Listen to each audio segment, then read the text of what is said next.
믿음이다. 창조적 믿음이다. 믿음이라는 말씀을 제목을 가지고 함께 은혜를 나누고자 합니다. 이제 제 얼굴 보이시죠? 네. 교회력으로 오늘은 주현절 첫 번째 주일입니다.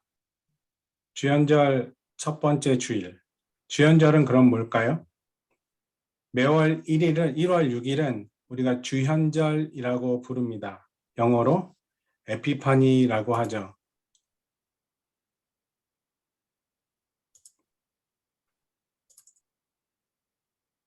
잠시만요.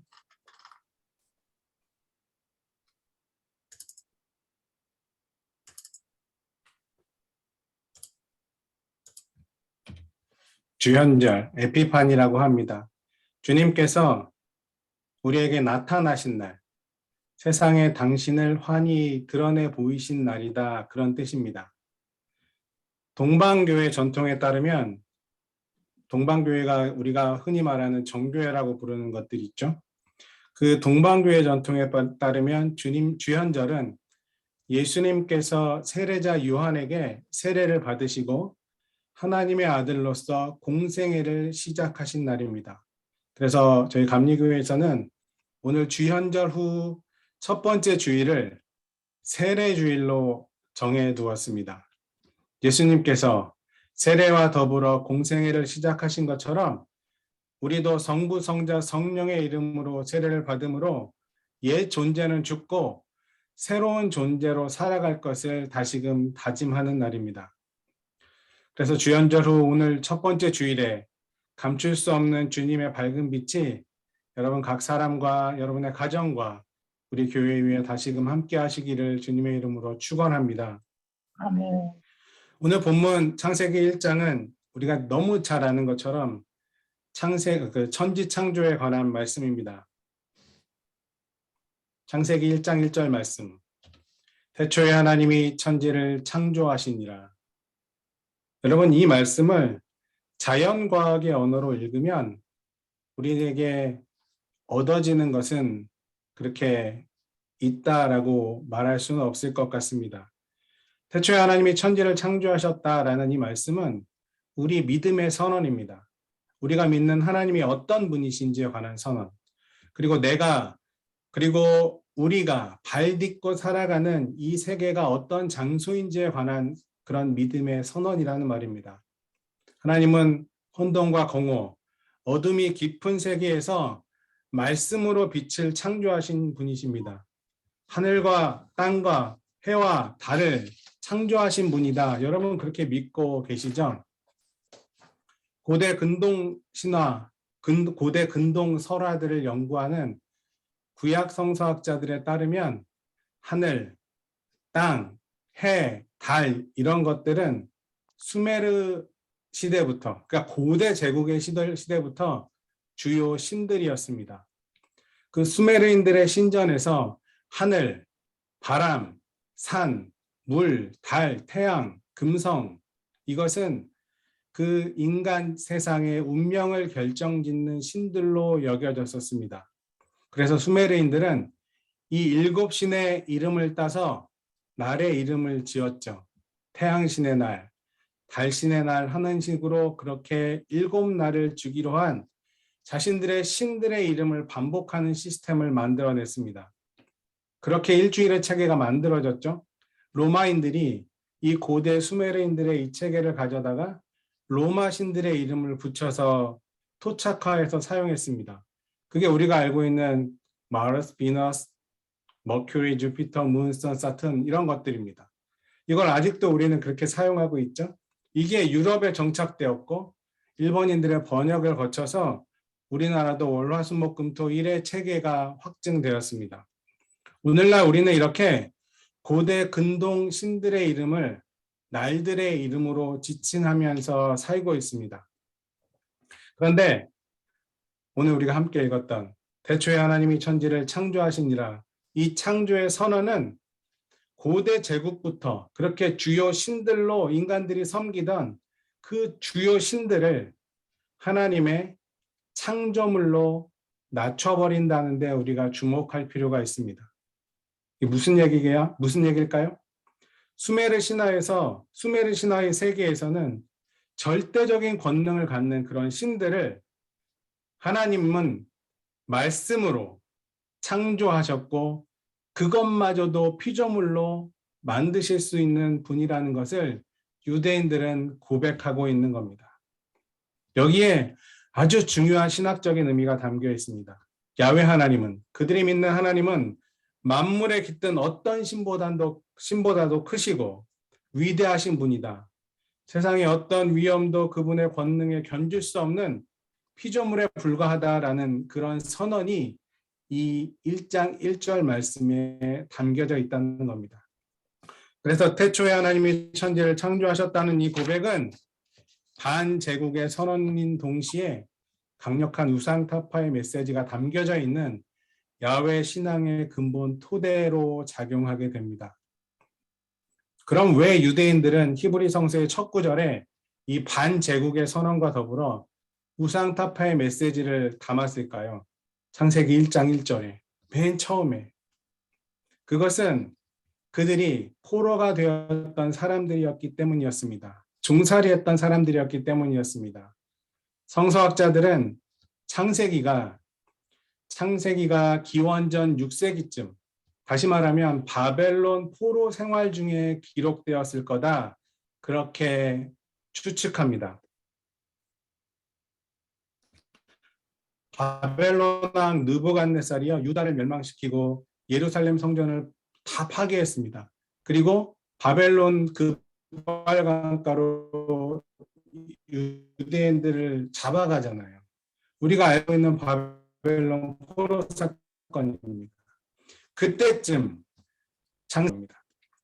그런데 그들은 그 고난 가운데서도, 그들이 포로로 잡혀가는 그 아픔 가운데서도 자신들이 누구인지, 자신들이 믿는 하나님이 어떤 분인지 잊지 않으려고 노력했다는 겁니다. 그래서 야훼 하나님은 지금 자신들을 포로로 잡아온 그 바벨론의 신들보다도 크시다, 바벨론의 왕보다도 위대하시다, 그 위대한 그들의 신보다 하나님은 더 크시고 그 신들마저도 한낱 피조물로 창조하신 우리 하나님을 우리는 끝까지 신뢰한다라는 믿음을 이 고백에 담고 있는 겁니다. 그 이야기를 들은 바벨론 사람들은 이스라엘의 이 고백을 비웃었을 겁니다. 포로로 끌려온 주제에 생각은 자유니 니네 마음대로 그렇게 생각해라, 그렇게 냉소했을 수도 있습니다. 그러나 히브리인들은 철저하게 하나님을 다시금 섬기려고 노력합니다. 하나님을 놓지 않으려고 노력합니다. 그들이 믿는 야훼 하나님만 경배하고 그분만을 주인으로 삼고 살아가는데 흔들림 없으려고 노력했습니다. 지난주 설교 시간에 제가 말씀드렸죠. 그래서 유대인의 십계명은 우리가 가지고 있는 십계명과 좀 다릅니다. 가톨릭과 개신교에서 그 십계명의 서문으로 보고 그냥 넘어가는 구절이 있죠. 그게 뭐예요? 지난주에 말씀드렸죠. 나는 너희를 이집트 땅 종살이 하던 집에서 이끌어낸 너희의 주 하나님이다. 출애굽기 20장 2절 말씀입니다. 우리 개신교에서는 십계명의 1계명이 뭐예요? 다른 신을 섬기지 말라라는 거였죠.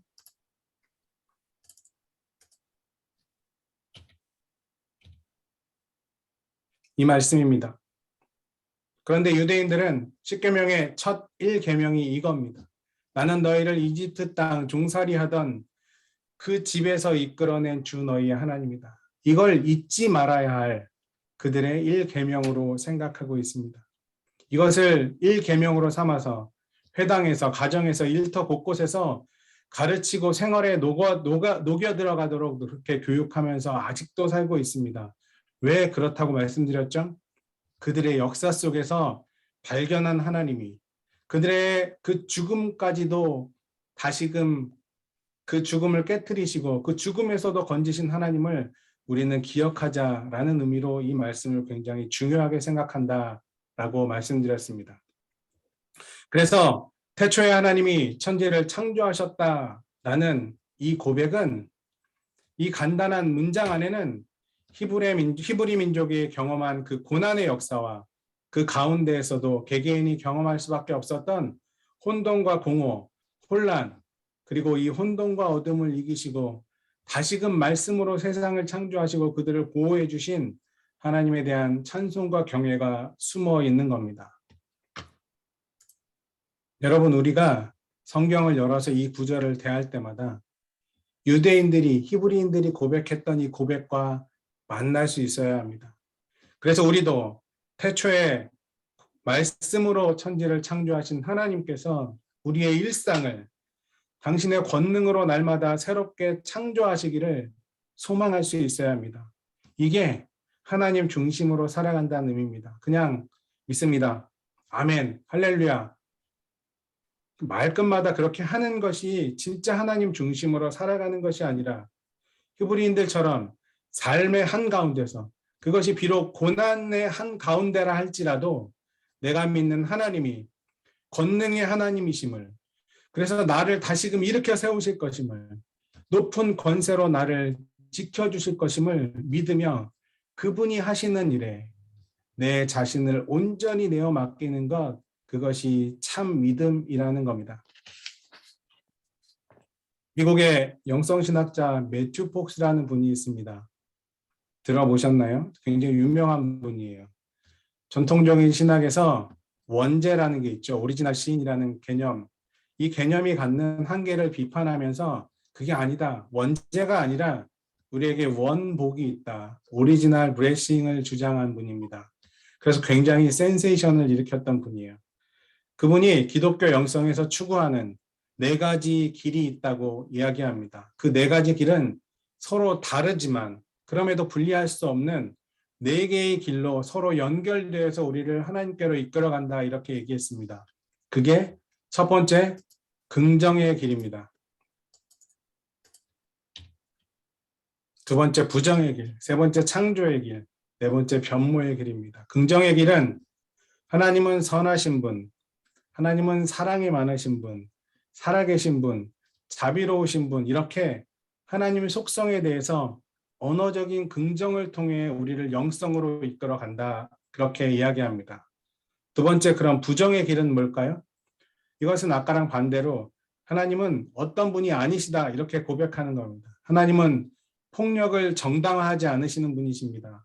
하나님은 무서운 아버지가 아니십니다. 이런 식으로 하나님을 고백하는 거죠. 나아가서 하나님에 대한 언어 그 자체도 회의적인 방법을 취하는 영성의 태도입니다.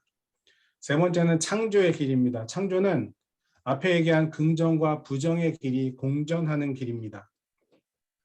땅이 혼돈하고 공허하며 어둠이 깊음 위에 있을 때, 그때 빛이 생겨라 말씀하신 그 하나님을 의지하는 삶, 다시 말해서 삶의 모든 조건 가운데서도 하나님을 인정하며 사는 길이 바로 창조의 길임이라는 것입니다.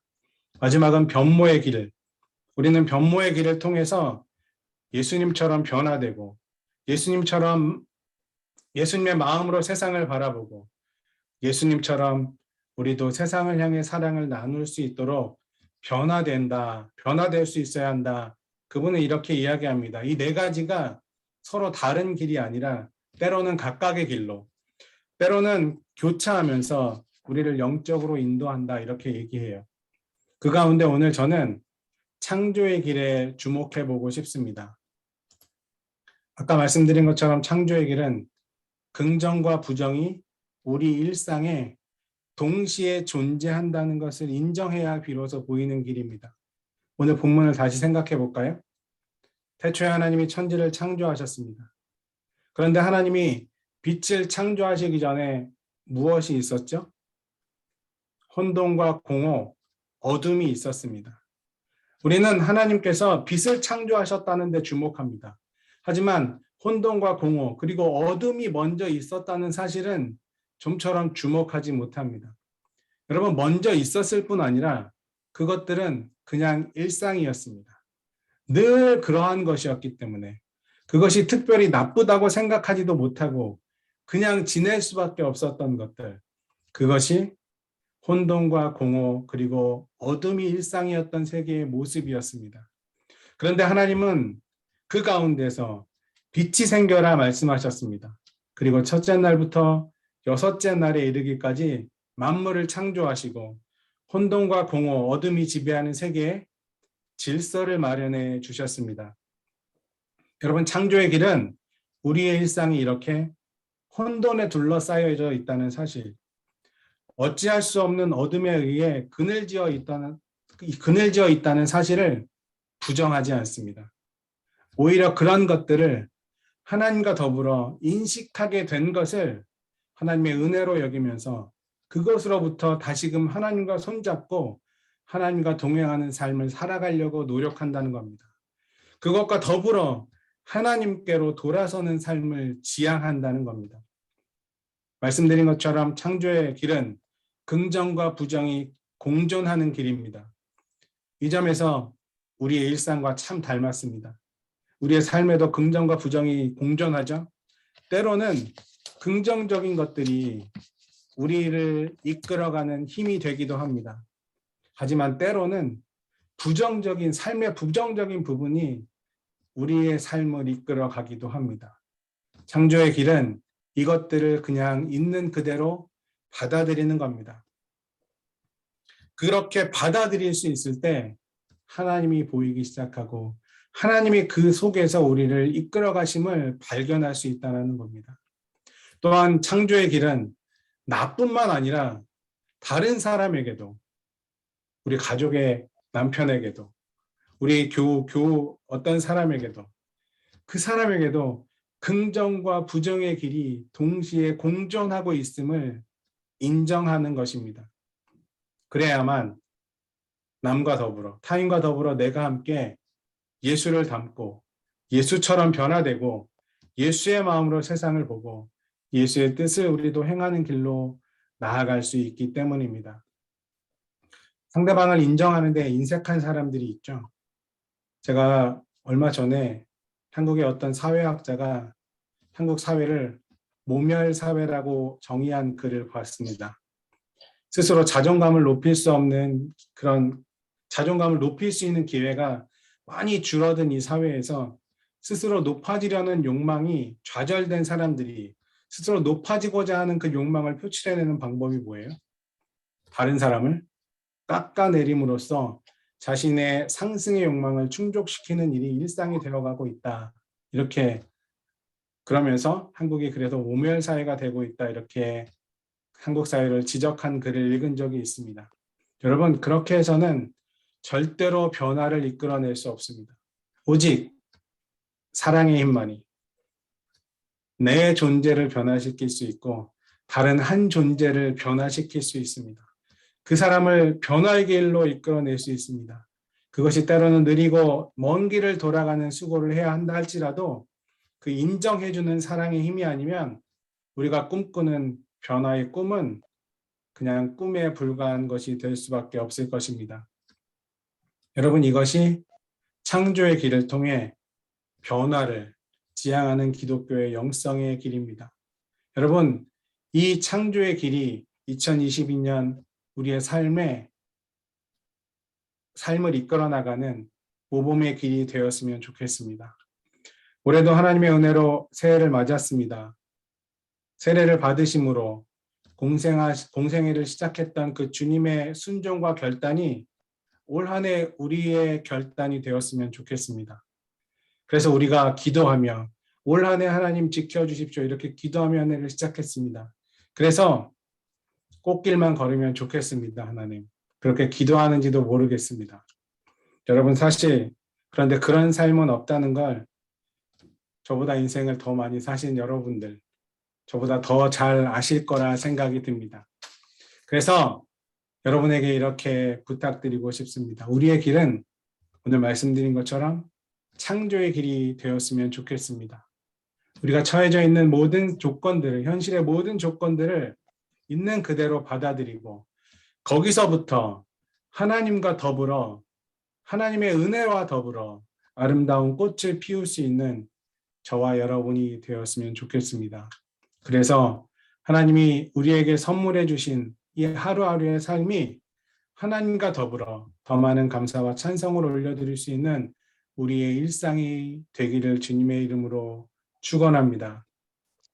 여러분, 여러분의 삶 속에 공정과 부정이 동시에 존재하고 있음을 깨닫고 그 곳에서 하나님을 발견해 보시기를 다시 한번 주님의 이름으로 부탁을 드립니다. 그 은혜가 우리를 살리며 그런 하나님의 은총과 평화가 우리의 삶을 이끌어갈 때 우리는 긍정도 부정이 아닌 하나님과 더불어 세상을 살아갈 수 있는 아름다운 인생을 살게 될 줄로 믿습니다. 2022년 한 해 그 은혜가 여러분에게 함께 하시기를, 그리고 여러분 가정이 함께 하시기를 다시 한번 주님의 이름으로 축원합니다. 아멘. 네, 기도하겠습니다.